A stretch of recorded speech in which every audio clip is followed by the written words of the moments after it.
घर पर CCTV camera लगाकर क्या आप भी आराम से देश विदेश की यात्रा पर निकल जाते हैं? सच बताइए, मेंटली बड़ा रिलैक्स फील होता है ना कि सब हमारे कंट्रोल में है। ये स्मार्ट डिवाइसेस चीज ही ऐसी है। बट क्या कभी आपने सोचा है कि आपका सीसीटीवी कैमरा या फिर कोई और स्मार्ट डिवाइस हैक भी हो सकता है? हाय, मैं हूं RJ Rohan and welcome to another episode of Bandhan bank connect, जहां पर इस सीजन का थीम है स्टे साइबर सेफ। क्योंकि इस डिजिटल दुनिया में सेफ रहना is not just important but essential as well. और बंधन कनेक्ट के साथ we are here to ensure the same, because Bandhan Bank believes in trust that grows and Bandhan that strengthens.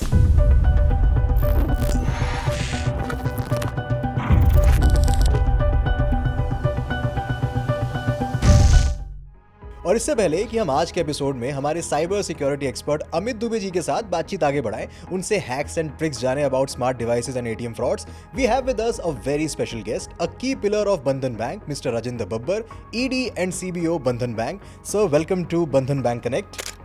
Thank you, Rohan, for having me on the Bandhan Bank Connect. I'm glad to be part of this conversation. Sir, welcome to the show. सबसे पहले आपसे पूछना चाहूंगा मैं कि जब भी कोई सस्पिशियस ट्रांजैक्शन होता है तो क्या आप लोग कस्टमर्स को वार्निंग या फिर कोई अलर्ट भेजते हैं?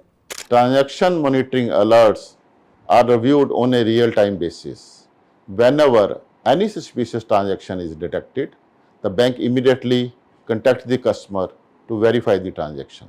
सर, एक और बहुत इंपॉर्टेंट क्वेश्चन, अगर किसी के साथ साइबर क्राइम, साइबर फ्रॉड हो जाता है तो बैंक क्या सपोर्ट ऑफर करता है उस कस्टमर को? In the event of online fraud, the bank provide full support to mitigate financial loss and to safeguard the customer. This includes immediate blocking the compromised account or the card and disabling the affected channel. 24/7 fraud reporting helpline 1800-258-8181.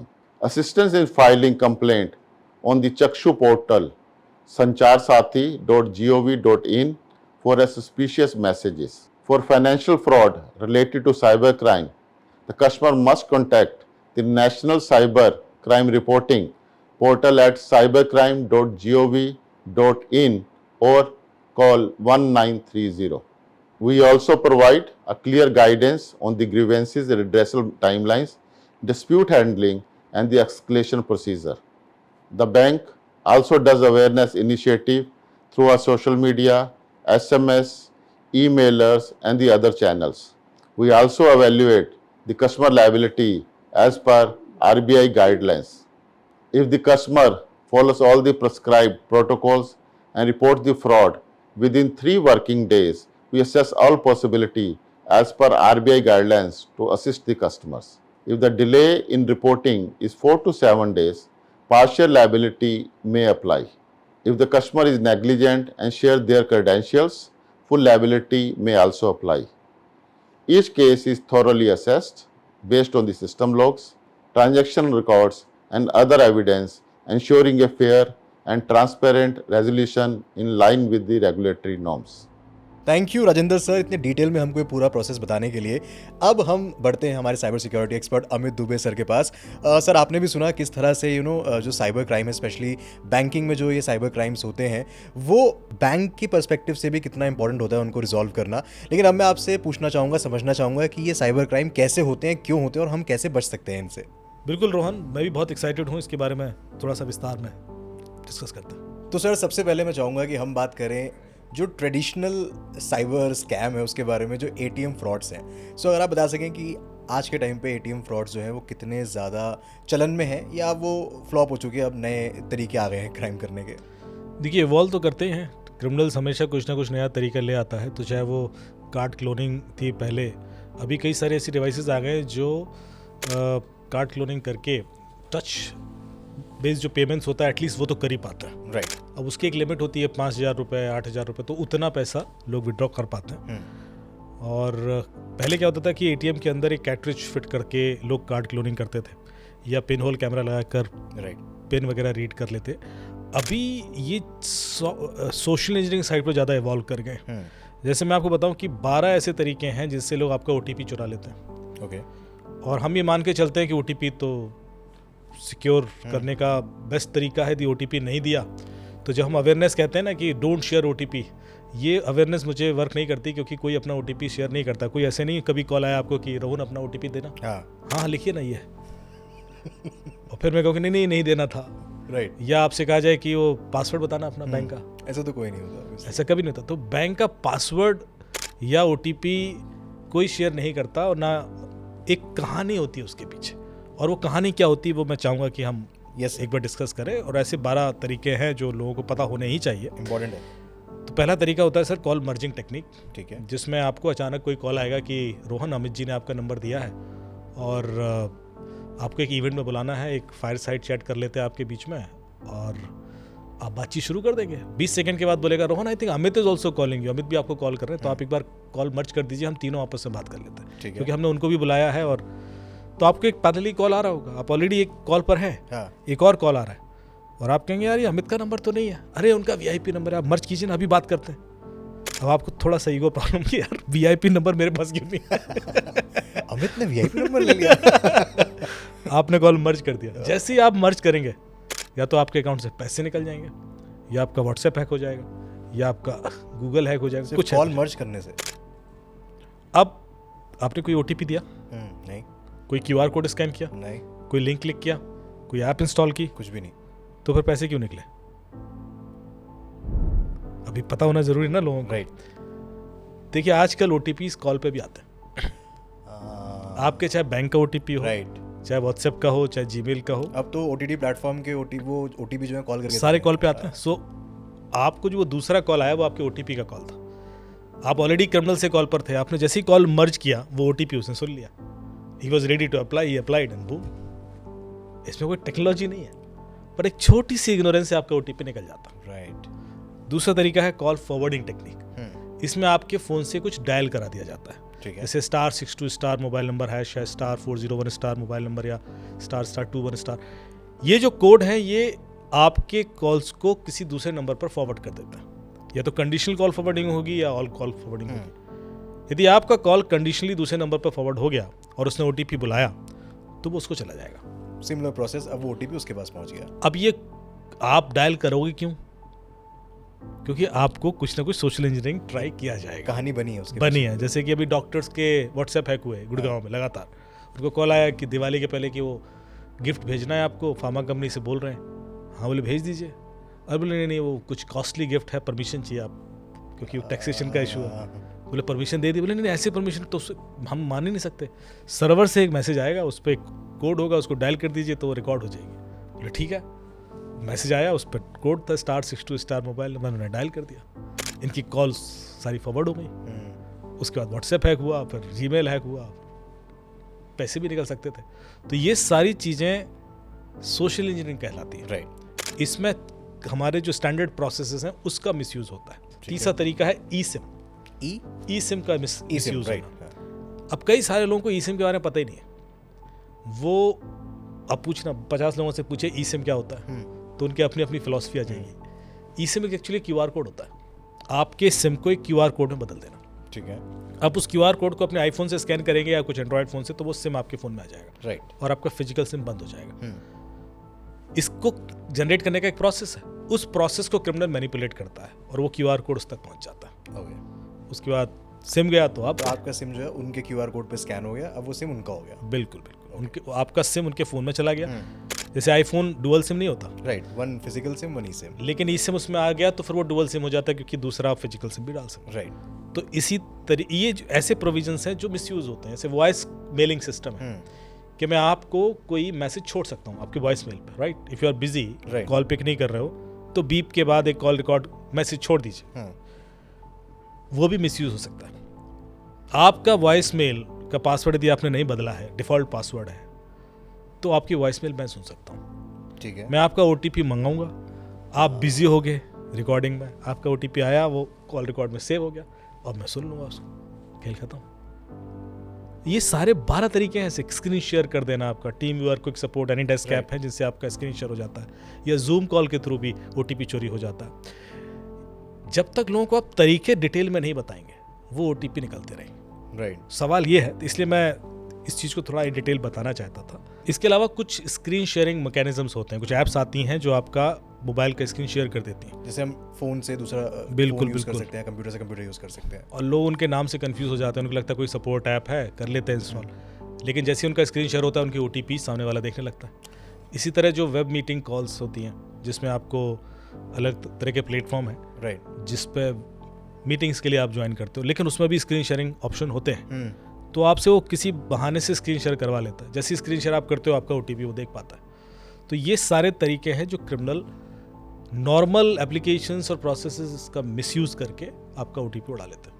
तो हमारी meeting में कोई criminal भी बैठा हो सकता है office की और आगे वो इस्तेमाल कर भी सकता है। बट सर ऑब्वियसली आपने ये जो पॉइंट्स बताए, इसके साथ एक और चीज़ दिमाग में आती है कि कौन इस साइबर क्राइम का शिकार हो सकता है, वो टारगेट ऑडियंस क्या है। क्या सिर्फ यंग एज पीपल इसके खतरे में है क्योंकि उनके हाथ में मोबाइल रहता है? क्या हमारे पेरेंट्स भी हैं? क्या जो यंगर जनरेशन है वो भी इसके खतरे में है अभी? तो कौन सी ऐसी टारगेट ऑडियंस है जिसको सबसे ज़्यादा इस चीज़ से खतरा है? देखिए, पहले एक चीज़ इस्टेब्लिश करना बहुत ज़रूरी है कि criminal will never hack your devices to reach to you. Criminal कभी आपके फ़ोन हैक नहीं करता आप तक पहुंचने के लिए। क्रिमिनल हमेशा आपको हैक करता है आपकी डिवाइस तक पहुंचने के लिए। ज़रूरत यहाँ एंटीवायरस की है, उसके अंदर नहीं है। तो जितने भी तरीके आप देखोगे कहीं ना कहीं आप पहले कन्विंस हो चुके थे, मैनिपुलेट हो चुके थे। अब वो जिस एज ग्रुप को टारगेट करना चाहता है उसके हिसाब से उसका वो मैनिपुलेट करेगा। जैसे कि यदि हम 20 से 30 साल के बच्चों को आज के डेट में टारगेट करें तो जो मेरे पास कंप्लेन आती है उसमें मोडस ऑपरेंडी अलग होती है। राइट। किसी को फॉलोअर बढ़ाने थे इसलिए लुट गया, किसी को ब्लू टिक चाहिए था इसलिए लुट गया, किसी का क्या कहते हैं वो जो रेटिंग होती स्नैप स्ट्रीक रेटिंग बढ़ानी थी इसलिए लुट गया। तो अलग अलग तरीके की एक्सपेक्टेशंस हैं लोगों की। फिर आप जरा और ऊपर जाओगे तो उनकी लाइफ में अलग चैलेंजेस हैं। वो पार्ट टाइम जॉब के नाम पर जो ऐसी महिलाएं जो घर में काम कर रही हैं और शायद बाहर कोई जॉब नहीं कर रही, उनको लालच दिया जाता है कि आप घर बैठ के पैसे कमाएं। राइट। आपको रिव्यू करना है, लाइक करना है कोई प्लेटफॉर्म, कोई कमेंट करना है और उस पर आपको 150-200 रुपये पर रिव्यू मिलेंगे और वो स्ट्रैप में फंस जाते हैं और इवेंचुअली उनके अकाउंट से पैसे निकल जाते हैं। राइट। यही जो यंगस्टर्स हैं जो जॉब के चक्कर में फंस जाते हैं कि भाई आपको बाहर भेज देंगे और आप बहुत पैसा कमाएंगे, तो पूरे के पूरे कई सारे लोग तो लाओस में ले जाके बंधक बना दिया गया और उनको साइबर क्रिमिनल बना दिया गया। उनको टॉर्चर करके उनसे कहा गया कि अब आप लोगों को लूटिए, हाँ वरना आपको खाना नहीं देंगे, और इलेक्ट्रिक शॉक दिए जाते थे और उनको इनह्यूमन कंडीशंस में रखा जाता था। तो हर एक ग्रुप की अपनी एक कमजोरी है। आप सीनियर सिटीजन के पास जाते हो तो चांसेस कि उनके अकाउंट में पैसा होगा बहुत ज़्यादा होते हैं। PF का पैसा है और उनके पुरानी सेविंग्स हैं, तो उनको बहुत टारगेट किया जाता है, उनको अलग तरीके से टारगेट किया जाता है। उनको या तो डराया जाएगा उनके बच्चों के नाम पर कि वो परेशान है कुछ, या उनको रेपुटेशनल डैमेज दिया जाएगा कि आपका एक सेक्सटॉर्शन जिसको हम बोलते हैं कि नेकेड वीडियो बना के भेज दिया, अब आप फंस गए, ज़िंदगी भर जो आपने इज्जत कमाई है आप उसको दाव पे नहीं लगा सकते, तो आप सरेंडर कर देते हो। या फिर डिजिटल अरेस्ट टाइप के केसेस हैं वो होंगे, या फिर आपको कोई लालच भी दिया जा सकता है कि देखिए आप यहाँ कर दीजिए इन्वेस्टमेंट और आपका डिविडेंड आ रहा है 45 लाख का ये आ रहा है। हर एज ग्रुप की अपनी मानसिक कमजोरियाँ। क्रिमिनल इस तरीके से अपने आप को ट्रेन करके बैठता है कि उसको जो डेटा दिया गया उसमें उसका नाम, एज, प्रॉस्पेक्टिव अवेलेबिलिटी सब होती है और वो वैसे ही टारगेट करता है। यहाँ तक कि जो 12 साल से छोटे बच्चे हैं क्रिमिनल उनको भी टारगेट करता है। अब आपका फ़ोन वो हैक करना चाहता है और आप किसी तरह से नहीं फंस रहे हो, लेकिन आपका फ़ोन आपका बच्चा यूज़ करता है गेम्स खेलने के लिए, तो उसका टारगेट वो बच्चा भी हो सकता है। तो जितने बच्चे गेम खेलते हैं आजकल सारे गेम में ना चैट फैसिलिटी होती है। राइट। जैसे जो भी आप पॉपुलर आपस गेम्स में हैं ओपोनेंट्स के साथ चैट कर सकते हैं। अब बच्चों को लगता है कि जो सामने वाला है वो उन्हीं की एज ग्रुप का है, पर ऐसा हमेशा नहीं होता। कई बार क्रिमिनल होते हैं जो गेम खेल रहे हैं और बड़ी एज ग्रुप के भी लोग होते हैं। राइट। अब बच्चे को उसने एक लिंक भेजा, बच्चे ने क्लिक किया और उसकी बहुत सारी डिटेल्स आने वाले के पास चली गई, जैसे आपका लोकेशन, आपका डिवाइस टाइप, आपका सिम कार्ड कौन सा, आपका बैटरी स्टेटस क्या, आपका ब्राउजर क्या, एक क्लिक पर ही आराम से चोरी हो जाती है। Right. इसलिए सिंपल लिंक बन जाते हैं, आपकी कॉन्टैक्ट लिस्ट भी जा सकती है। अब क्रिमिनल उसको बोलेगा अरे पटना में बैठे हो, मोबाइल तो तुम्हारा 12% चार्ज है, चार्ज क्यों नहीं कर लेते, फलाना सिम यूज़ करते हो, तो बच्चा क्यूरियस हो जाएगा। अरे तुम्हें कैसे पता, तुम भी कर सकते हो, कैसे, ये एप्लीकेशन इंस्टॉल करो। तो जो चीज़ वो आपके फ़ोन में इंस्टॉल आपके थ्रू नहीं करा पाया, बच्चे के थ्रू करा करा देगा। और उसके बाद आपके पैसे निकल जाते हैं। लोग मेरे पास आते हैं, साहब OTP भी नहीं आया, कुछ नहीं आया, मेरे पैसे निकल गए। क्योंकि आपके फ़ोन में एक ऐप बैठी हुई है जो आपका OTP बाहर भेज रही है, और जो कि आपके बच्चे ने इंस्टॉल करी है। आपको पता ही नहीं होता। तो हर एज ग्रुप के हिसाब से जो अटैक वेक्टर है बदल जाता है, लेकिन इवेंचुअली तो पैसे लूटना चाहता ना आपका। राइट। 80% टाइम जो उसका ऑब्जेक्टिव है वो है आपके अकाउंट से पैसे निकाल। बट सर, क्योंकि ऑब्वियसली आज के टाइम पे हम हर तरफ से गैजेट से घिरे हुए हैं, चाहे वो वॉइस असिस्टेंट्स हो या फिर टीवी हो, स्मार्ट टीवीज़ हो, मोबाइल फ़ोन्स हो, हर तरह का एक गैजेट जो है वो हमारे आसपास है, जो जिसमें कैमरा भी है जो एक्सेस कर रहा है, जिसमें ऑडियो भी है जो एक्सेस हो रही है, इसमें लोकेशन जो है वो भी एक्सेस हो रही है। सो इस इतने सारे गैजेट्स के बीच में सेफ रहना कितना मुश्किल हो गया है अब? देखिए, मान के चलिए कि जितने ज़्यादा गैजेट हैं उतना ज़्यादा आप एक्सपोज्ड हैं, क्योंकि आपका डेटा उनके थ्रू जा रहा है। और वो सारे गैजेट एक एंट्री पॉइंट है क्रिमिनल के लिए आपकी ज़िंदगी में क्योस क्रिएट करने के लिए। राइट। चाहे वो आपका स्मार्ट टीवी हो, चाहे आपका स्मार्ट वॉच हो, चाहे आपका वॉइस असिस्टेंट हो, चाहे आपका स्मार्ट डोर हो, चाहे आपके वाईफाई कैमरेज हों, या आपके टैबलेट्स हैं, मोबाइल फ़ोन हैं, लैपटॉप हैं। हर घर में आम तौर पर 20 से 25 डिवाइसेस आजकल होती हैं। राइट। 3-4 लैपटॉप हैं, 3-4 कैमरेज हैं, वो मोबाइल फ़ोन है। तो आप, और हर एक को आप सिक्योरिटी के पर्सपेक्टिव से हार्डनिंग नहीं कर सकते कि भाई एंटीवायरस डाल दिया, कॉन्फ़िगरेशन कर दिया, नहीं हो सकता। तो रिस्क देखिए कितना बढ़ गया। मुझे उसमें से कोई एक डिवाइस चाहिए और मैं खेल कर दूँ, और आपके घर में है। राइट। तो इस चीज़ को हम बोलते हैं IoT attack, internet of things. जब आपके घर में इतनी डिवाइसेस हैं, हर चीज़ इंटरनेट से कनेक्टेड है, कि उसमें से कोई भी एक चीज़ जो है वो न सिर्फ बाकी डिवाइसेस को भी हैक करने में सहायक सिद्ध होगी, बल्कि आपको तो क्योस आपकी लाइफ में तो हलचल मचा ही देगी, आराम से मचा देगी। सबसे ज़्यादा आसान होता है वाईफाई कैमरे हैक करना।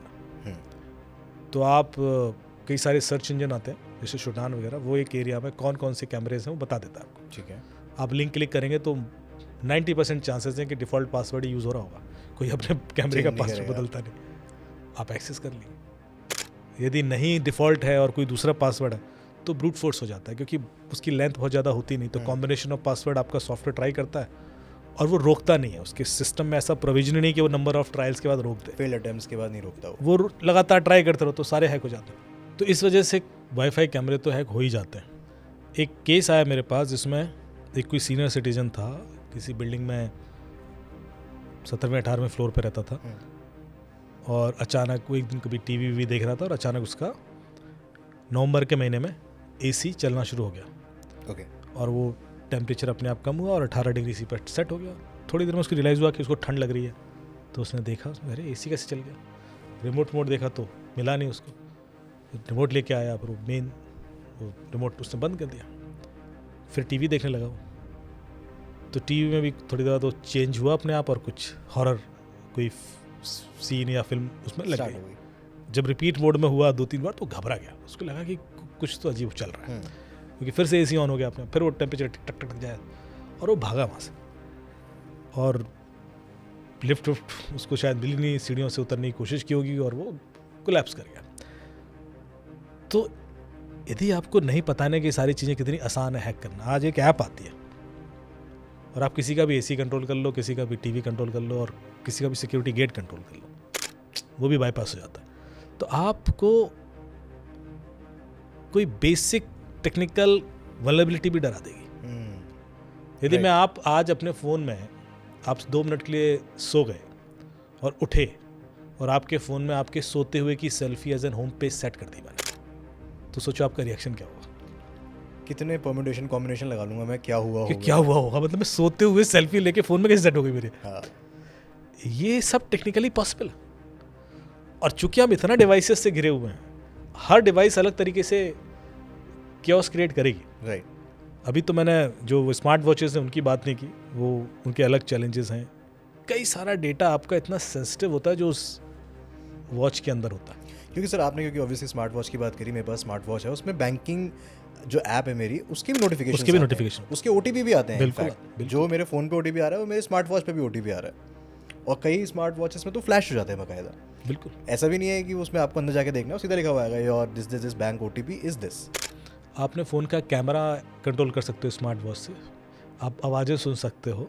तो कई बार क्या हुआ कि लोग फ़ोन मीटिंग रूम में लगा के बाहर चले गए चार्जिंग पे, और बाहर सुन रहे हैं। अंदर उनकी बुराइयाँ सारी जो चल तो रही बहुत सारी चीज़ें हुई हैं मतलब अलग अलग तरीके से मिसयूज़ करते हैं लोग। हैं ऑब्वियसली। OTP चुराने का जैसे मैं तरीका बता रहा था, तो आपका यदि फ़ोन यहाँ पड़ा हुआ है और OTP आता है तो वो फ़ोन पे फ्लैश करता है, राइट। तो कोई देख सकता है। अब मान लीजिए आप सेटिंग्स में जाते हैं और अपना लॉक मोड में OTP फ्लैश बंद कर देते हैं, उसमें ऑप्शन है, आता आप कर दीजिए। तो ये एक सजेशन है, प्लीज़ डू इट। पर आपने कर दिया, अब फ़ोन अभी भी पड़ा हुआ है, अब क्रिमिनल उसको कॉल पे मंगाएगा OTP। तो लॉक मोड में भी फ़ोन का कॉल एक्सेप्ट कर सकते हो आप। जैसे एक्सेप्ट करोगे OTP सुन लोगे, तो करना क्या है फिर? फ़ोन छोड़ के नहीं जाना है। फ़ोन छोड़ के जाना क्यों है? फ़ोन को आप फ़ोन मत समझिए, फ़ोन इज़ योर वॉलेट। आप पर्स Right. छोड़ के नहीं जाएंगे तो फ़ोन छोड़ के मत जाइए। राइट। तो सर आपने कहा कि अपना फ़ोन और वॉलेट दोनों अपने साथ रखें। इन दोनों में ही दो ऐसी चीज़ें हैं जिससे साइबर क्राइम हो सकता है। अब फ़ोन में भी आ गया टैप एंड पे, आपके वॉलेट में क्रेडिट कार्ड है जिसमें टैप एंड पे है।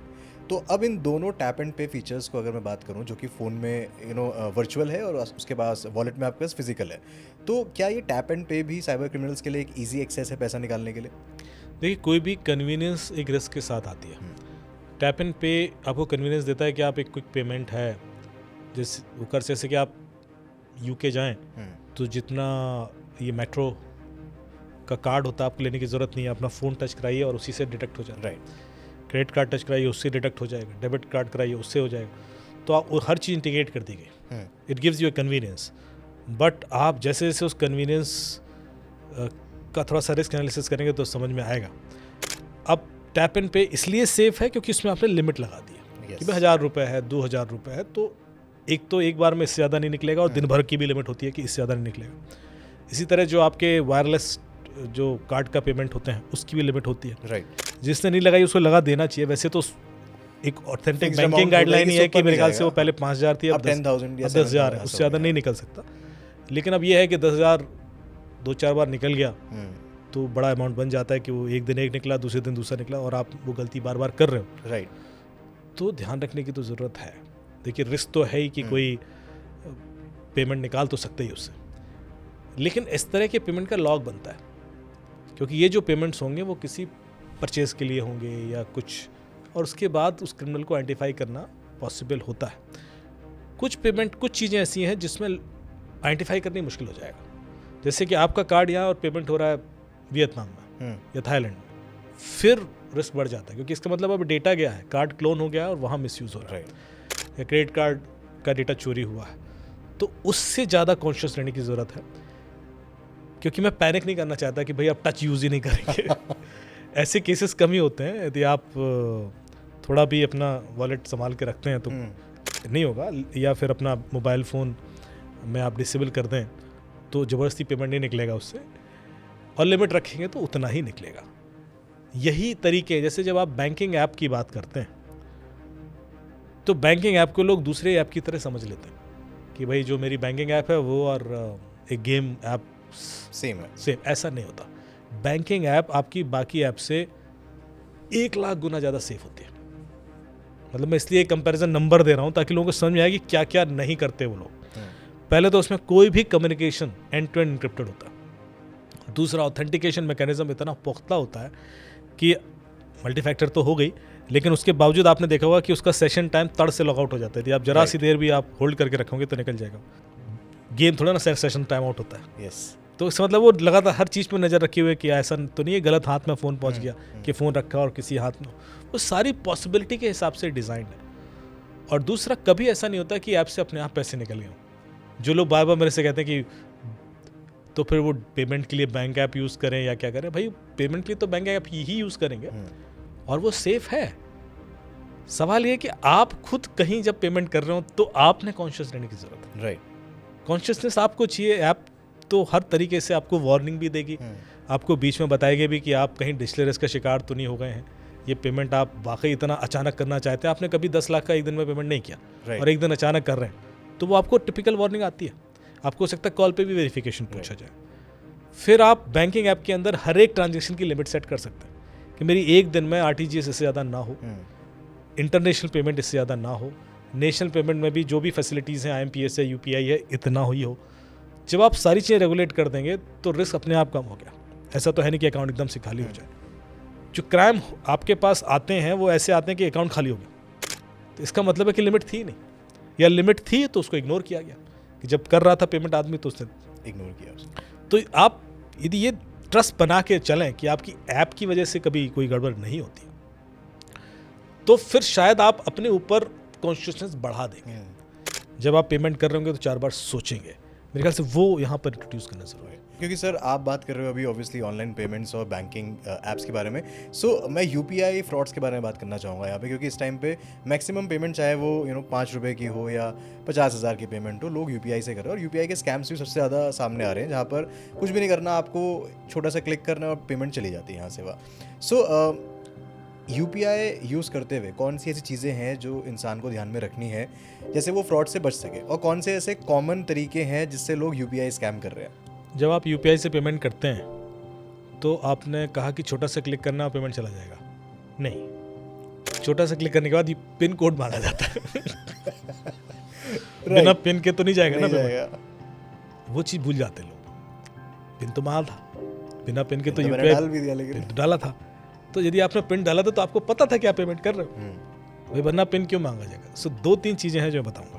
पहली चीज़, एक फ्रॉड होता है जो ई-कॉमर्स पोर्टल है जिसमें सेकेंड हैंड चीज़ें बेची जाती हैं। सबको पता है, मैं स्पेसिफाई नहीं करना चाहता, लेकिन लोग उसमें से सोफ़ा बेच रहे हैं, गाड़ी बेच रहे हैं। तो एक सज्जन थे, वो सोफ़ा बेच रहे थे। उनको एक आर्मी वाले का मैसेज आया कि मैं आर्मी से हूँ, इस सिटी में आया हूँ, मुझे आपका सोफ़ा पसंद आया, अभी लेना है, और मैं ऐसा करता हूँ कुछ एडवांस पेमेंट कर देता हूँ। तो एक काम करता हूँ, आप यूपीआई तो यूज़ करते होंगे, तो मैं आपको 10,000 रुपये अभी यूपीआई से देता हूँ, 10,000 रुपये कल दे दूंगा। 10,000 तो आप ले ही लीजिए। तो 10,000 के लिए रहा यूपीआई, तो ये लिंक में भेज रहा हूँ, आप 10,000 अभी ले लीजिए, 10,000 पक्का आपको कल दे दूंगा। अरे बोले आप सोफ़ा दे रहे हो ना, देखने की ज़रूरत ही नहीं है, सोफ़ा इतना अच्छा है, किसी और को मत दे देना। 10,000 10,000 10,000 10,000 लिंक भेजा, भाई साहब ने क्लिक किया, 10,000 चले गए अकाउंट से। कॉल बैक किया। अब आप गौर से देखना, उसने 10,000 10,000 10 बार बोला। एक बार भी बोल सकता था, क्यों बोला 10 बार? क्योंकि हमारे दिमाग की एक कमजोरी है, हम जब कोई चीज़ रिपीट करते हैं तो हमारा फोकस वहाँ अटक जाता है। राइट। बाकी चीज़ें हम इग्नोर कर देते हैं। जो लोग जब तब करते हैं ना, वो भी फोकस करना चाहते हैं, बाकी चीज़ों से डिटैच होना चाहते हैं, इसलिए करते हैं। क्रिमिनल ने देखे कितने एडवांटेज के संग उसको यूज़ किया। जब आपके 10,000 चले गए, आपने कॉल बैक किया कि यार तुम्हें मुझे 10,000 देने थे, मेरे निकल गए भाई, ये क्या कर दिया? सही बात है। Oh sorry. अब एकदम कूल होगा, बिल्कुल काम। व्हाट, आपके निकल गए? Oh I am so sorry, I am extremely sorry, I think I created wrong link, मेरे से कुछ गलती हो गई। मैं काम करता हूँ, मैं आपको ना दूसरा लिंक भेज देता हूँ। सर मेरे से वाकई कुछ गलती हो गया, मैं कैसे आपको कल चेहरा दिखाऊंगा, how can I do this mistake? And वो सॉरी सॉरी सॉरी 20 बार बोलेगा। अब आप बोलेगा बेचारा सॉरी बोल रहा है, मैं आपको 20,000 का लिंक भेज देता हूँ। 10,000 जो मैंने आपसे ले लिए, 10,000 मुझे आपको देने हैं, 20,000 का लेंगे सर, 20,000 आप प्लीज़। आपने क्लिक किया, आपके 20,000 चले गए। आपने फिर कॉल बैक किया, अरे यार मेरे 30,000 चले गए, क्या कर रहे हो यार, you were suppose to give me 10,000। What, फिर से? अब उसके पीछे से एक बच्चे के रोने की आवाज़ आएगी, oh my kid was not well and she was crying, और मैं फिर से डिस्टर्ब हो गया सर, मैंने फिर गलत लिंक क्रिएट कर दिया। मैं इतना एम्बैरेस फील कर रहा हूँ, मैं बीइंग एन आर्मी ऑफिसर, ये तो मेरे से एक्सपेक्टेड नहीं होना चाहिए। मैं एक काम करता हूँ सर, बहुत हो गया, मैं आपको फुल पेमेंट कर देता हूँ, 50,000। 30,000 जो मैंने गलती से आपसे ले लिया, 20,000 जो मुझे आपको देने, तो सर 50,000 आप प्लीज़ ले लीजिए, और प्लीज़ प्लीज़ मुझे माफ़ करना सर, और मेरे से गलती हो गई सर, और 50,000 तुरंत आपके अकाउंट में आ जाएगा। ये रहा 50,000 का लिंक, तो 50,000 तो आप ले ही लीजिए। 50,000 50,000 50,000 50,000 चले गए। आपको ध्यान नहीं आएगा और आप लाख 1.5 लाख गंवा बैठोगे 20,000 के सोफे के लिए। अब आपने देखा इस पूरे प्रोसेस में गलती कहाँ हुई? क्या गलती हुई? गलती यही थी सर, वो लिंक जो भेज रहा है हमने उसमें चेक नहीं किया कि वो डेबिट हो रहा है या क्रेडिट हो रहा है। एक्चुअली फाइनेंशियल सिस्टम का एक बेसिक थंब रूल है। थंब रूल ये कहता है कि यदि आपके अकाउंट में पैसे आ रहे हैं तो आपको कुछ करने की जरूरत नहीं है। आपको कुछ भी करने की जरूरत नहीं है। आपको कुछ तभी करना है जब आपको पैसे देना है। फाइनेंशियल सिस्टम का थंब रूल। राइट। मैं आपके अकाउंट में 1 लाख रुपए ट्रांसफर कर सकता हूँ बिना आपसे पूछे। मेरे आप मोबाइल नंबर है, मैं भेज दूंगा, पूछने की जरूरत नहीं। तो फिर आप खुद कुछ क्यों कर रहे थे? आप देखोगे 70% साइबर क्राइम आपके संग नहीं होगा यदि आप ये फाइनेंशियल सिस्टम का थंब रूल याद रखेंगे।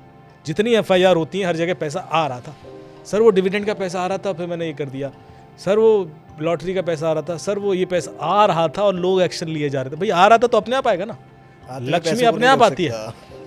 तो जब मेरा शो आता था रेड FM पे, तो मैंने RJ रौनक को एक लिंक भेजा, उसने क्लिक किया, वीडियो बनाया हमने प्रॉपर, और उसका मेरे पास 150 रुपये आ गए, 200 रुपये।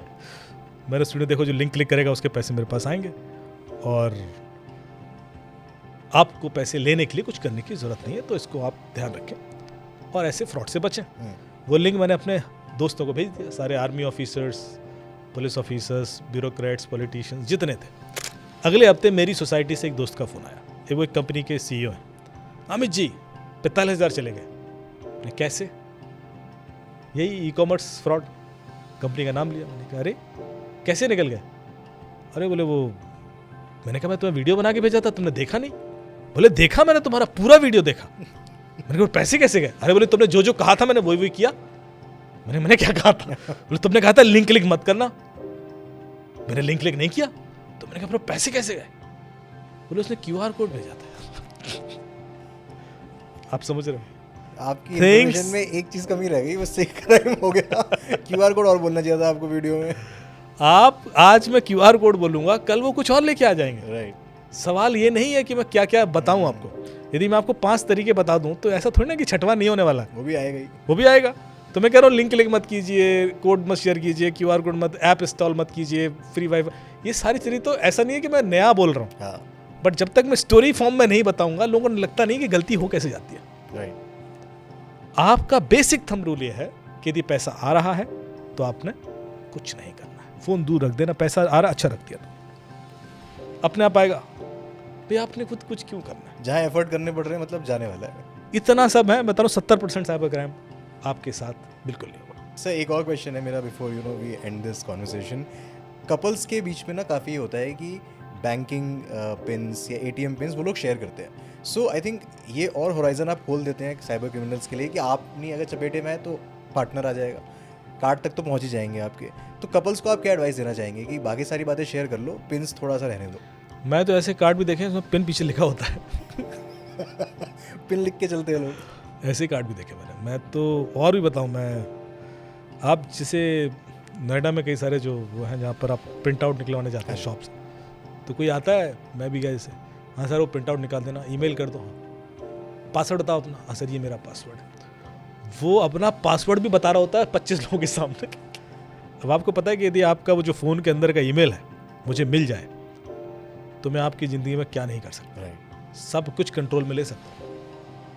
आपके पुराने सारे पासवर्ड, आपकी सारी लोकेशंस, आपके बैंक अकाउंट डिटेल्स, आपके पिक्चर्स, आपके वीडियोस, आपकी चैट्स, आपकी ईमेल्स, क्या नहीं होगा मेरे पास, वो एक सब ईमेल से एक्सेस हो जाएगा। तो इग्नोरेंस वहीं हो जाती है जहां आप भूल गए कि आपकी ये चीज़ कितनी सेंसिटिव है। पहले हमें ज़रूरत है बताने के लोगों को कि आपका डेटा कितना वैल्यूबल है। हम हर किसी को कैमरे का एक्सेस दे रहे हैं, माइक्रोफोन का एक्सेस दे सारा रहे हैं। डेटा कहीं ना कहीं इंटरलिंक्ड भी है। इंटरलिंक्ड है, बिल्कुल इंटरलिंक्ड है। तो जब मेरे ख्याल से यदि हम इतना भी कन्वे कर जाएं तो एक सिक्स सेंस डेवलप हो जाएगी, which will help us to be little conscious when we are giving data out. So sir जितने लोग इस टाइम पर देख रहे हैं, यू नो इस टेक्नोलॉजिकल वर्ल्ड में उनको आपकी क्या एडवाइस रहेगी? देखिए, सबसे पहले तो अपने डिजिटल फुटप्रिंट्स को मिनिमाइज करें, क्योंकि जैसे जैसे आगे टेक्नोलॉजी इवॉल्व करेगी विद AI, फिर क्वांटम AI, क्वांटम कंप्यूटर्स, जिसका डेटा जितना ज़्यादा होगा उसके लिए खतरे उतने ज़्यादा होंगे। राइट। क्योंकि उसकी क्लोनिंग, इम्पर्सोनेशन, ये भी हो सकता है कि आप रोहन जैसे 10,000 रोहन खड़े हो जाएं, उनके बैंक अकाउंट भी खुल जाएं, क्योंकि अब बैंक में जाने की जरूरत नहीं है, सब ऑनलाइन होता है। राइट। वो सारा वेरिफिकेशन हो जाएगा, पैसा भी फ्रॉड का आ जाएगा, और पुलिस असली रोहन को पकड़ने आ रही है, वो कह रहा है मैंने तो किया ही नहीं साहब, मैं तो बंधन बैंक कनेक्ट पोस्ट कर रहा था यहाँ पे, मैंने तो तो कुछ और किया ही आपके नहीं। एविडेंस भी बन जाए। ये सब AI के द्वारा पॉसिबल है, लेकिन ये पॉसिबल तब है जब आप सब कुछ आपने अपना इतना ओपन कर दिया है। राइट। तो वो थोड़ा मिनिमाइज कर लें ताकि इजी ट्रैप ना हो। भाई क्रिमिनल को कुछ तो मुश्किल दो, वो लो हैंगिंग फ्रूट सबसे पहले पकड़ लेता है कि यार ये तो बंदा सबसे आराम से पहले। पैसे आ जाएंगे यहाँ से तो ये कुछ चीज़ें हैं जो आप डेली करेंगे तभी कम होगा, एक दिन में नहीं हो सकता। दूसरा, हर एक अकाउंट आपका 2 फैक्टर ऑथेंटिकेटेड हो, फिर चाहे आपका व्हाट्सएप ही क्यों ना हो, चाहे आपका फेसबुक क्यों ना हो, चाहे आपका जीमेल क्यों ना हो, और हर किसी में ऑप्शन है। यदि आपका वो 2 फैक्टर ऑथेंटिकेटेड है तो आप सेफ है, वो हैक नहीं होगा।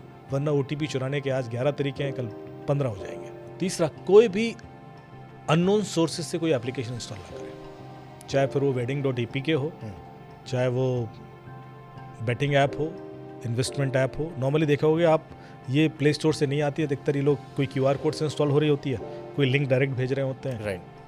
तो इस वजह से रिस्क मल्टीफोल्ड बढ़ जाता है। जैसे कोई लिंक से कोई ऐप आप इंस्टॉल कर रहे हैं, आप समझ लें कि आप वायरस इंस्टॉल कर रहे हैं, फिर वो क्या कर रही है उसकी जिम्मेदारी किसी की नहीं है, सिर्फ आपकी है। और यदि उसी फ़ोन में आपका बैंकिंग डिटेल्स भी हैं तो रिस्क बहुत बढ़ जाता है। तो डायरेक्ट लिंक से कोई एप्लीकेशन इंस्टॉल ना करें, कोई APK कभी क्लिक ना करें, और जो ऐसी कोई लिंक है भी जैसे कि ई-कॉमर्स लिंक होती हैं, तो उन पर कोई भी फाइनेंशियल ट्रांजेक्शन करने से पहले चेक कर लें कि वो क्लोन्ड तो नहीं है, राइट। वो वायरस तो नहीं है, मेलवेयर तो नहीं है। इसके लिए बहुत सारे लिंक्स हैं ऐसे जो है, एक मैंने सजेस्ट किया ऐप आपको, मोबी आर्मर है, बाकी आप सारे ऐसे मिल जाएंगे। पर टेस्ट करना सीखें।